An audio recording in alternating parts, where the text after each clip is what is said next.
कमलनाथ के दाग नहीं लगे, उसके सारे कपड़े खून से भीगे हुए हैं और सबों के खून से भीगे हुए हैं। अगर आपको न्यायपालिका पे विश्वास है तो मुझे भी है, पर मैं आपको थोड़ा सा याद करना चाहता हूं आपकी याददाश्त के लिए।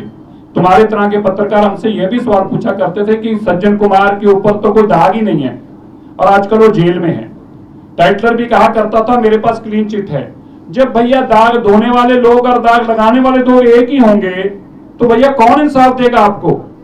जो पुलिस, मैं आपकी जानकारी के लिए, क्योंकि आपने सवाल अच्छा किया है, आपके ध्यान में और संज्ञान में रहे, ये जो खूनी सज्जन कुमार है ये भी यही कहा करता था। और जो गवाह बने, माशा मुझे जवाब दीजिएगा जरूर, जो गवाह बने उसके बेटे को जिंदे को 1991 में जलाया गया, 84 में नहीं।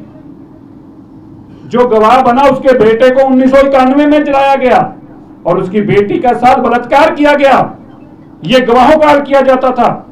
अरे भैया इंसाफ मांगने किससे जाते? इंसाफ देने वाला प्रधानमंत्री मंच पे खड़ा होकर कह रहा था तुम्हें मारा जाएगा, जब बड़ा पेड़ गिरता है तो धरती हिलती है, मतलब तुम्हारा मरना तय है और भी मरोगे। तो भैया किससे कहते? अब मुझे बता दीजिए, कमलनाथ का कोई 1 इंच भी बता है जिसपे खून के दाग ना हो? खूनी लोगों को साथ देने वाले लोग आज सत्ता मांग रहे हैं। मैं तो मध्य प्रदेश के लोगों से आग्रह करना चाहता हूं, आप अपने बच्चों के अंदर कैसी नफरत पालने वाले लोगों को लेके आए हैं, कल्पना करके देखिए, ऐसी नफरत पालने वाले लोगों को कांग्रेस आज आगे ला रही है। मुझे लगता है कि आपको आपके सवाल का जवाब जरूर मिल गया होगा। कमलनाथ से माफी मांगे वो? मैं क्यों बात करूंगा? सजा लगाएंगे, काहे की माफी? खून का बदला खून है, उसने सजा दी है, सरकार उसको, कोर्ट उसको सजा दे और जो सजा बनता है, कानून बनता है, उसको सजा दे। नहीं की तो बच जाएगा और भुगतेगा तो भुगतना पड़ेगा। माफी की क्या मतलब है इसमें? आपने हमारे का जिक्र, ना तो दादाजी सनातनी थे, ना उनके नानी जी सनातनी थे, ना उनके नाना जी सनातनी थे, ना उनके माता जी का धर्म ये है, ना उनके पिताजी, क्योंकि उनके पिताजी का धर्म भी नहीं था सनातन। तो ना ही मैं पहली बार देश में किसी इंसान को देख रहा हूं जिसने सत्ता हासिल करने के लिए ऐसा मुखौटा पहना है, बहरूपिये के रूप में अपना धर्म बदल लिया, अपनी जात बदल ली, अपना कर्म बदल लिया, अब पार्टी का नाम भी बदलने को तैयार बैठे हैं क्योंकि सत्ता हासिल करनी है। इसलिए ये सब कुछ बदलने से भी आपके पाप नहीं धुल सकते। धन्यवाद। 5 राज्यों दंगों के बड़े आरोप है, इस बारे में आपका कुछ कहना है क्या? तो मैं आपकी जानकारी में देना चाहता हूं कि मेरा ही वो केस है। मैंने ही जो यहाँ के मुख्यमंत्री हैं कमलनाथ, उनके खिलाफ ये केस खुलवाने के लिए भारत के गृह मंत्री साहब को तब के दरख्वास्त दी थी, राजनाथ जी को। आपकी जानकारी में थोड़ी सारे तथ्य सामने आ जाएं। ये केस जो था इनके साथ, कमलनाथ के साथ, कमलनाथ के घर में रहने वाले लोग, जो उनके घर में रह रहे थे लोग, वो भी कत्लेआम में शामिल थे, उनका FIR में नाम था। बाद में कमलनाथ ने वो केस अपने जैसे बाकी सबके, सज्जन कुमार, टाइटलर, HKL भगत को सब कुछ क्लीन चिटें मिलती गई। कमलनाथ ने भी अपने लोगों के नाम पर केस डलवाकर और बाद में कोर्ट में उसका चलान फाइल होने के बाद चार्जेस फ्रेम नहीं होने दिए और वो सारे लोग खतबरी हो गए। उसके बाद हमने अपने गुरुद्वारा रकाबगंज साहब, जहाँ पे आगजनी की गई थी, 2 बेगुनाह लोगों को मारा गया था, ये गुरुद्वारा रकाबगंज साहब है जहाँ गुरु तेग बहादुर जी का शरीर का संस्कार हुआ था। पवित्र गुरुद्वारा, ऐतिहासिक गुरुद्वारा है।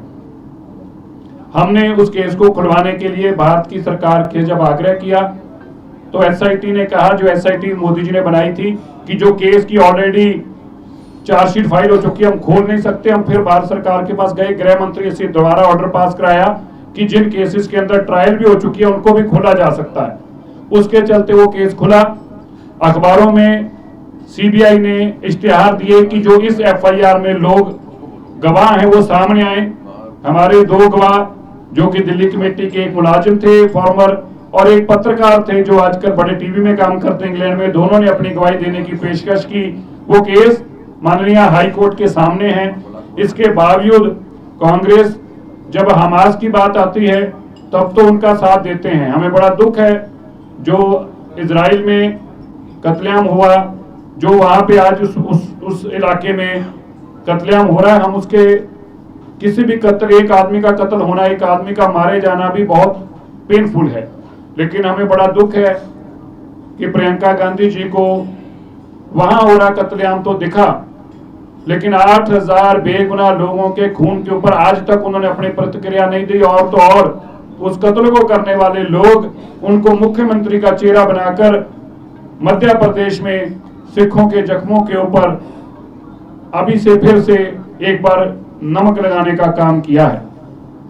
हमें बहुत दुख है कि आज की इस मॉडर्न सोसाइटी में, सिविल सोसाइटी में, जहां ऐसी किसी भी कत्लेआम, किसी भी अहिंसा का कोई स्थान नहीं है, लेकिन दुख की बात है कि गांधी परिवार आज भी कातलों को शेल्टर देता है और प्रेम की दुकान, मोहब्बत की दुकान खोलने की बात करता है।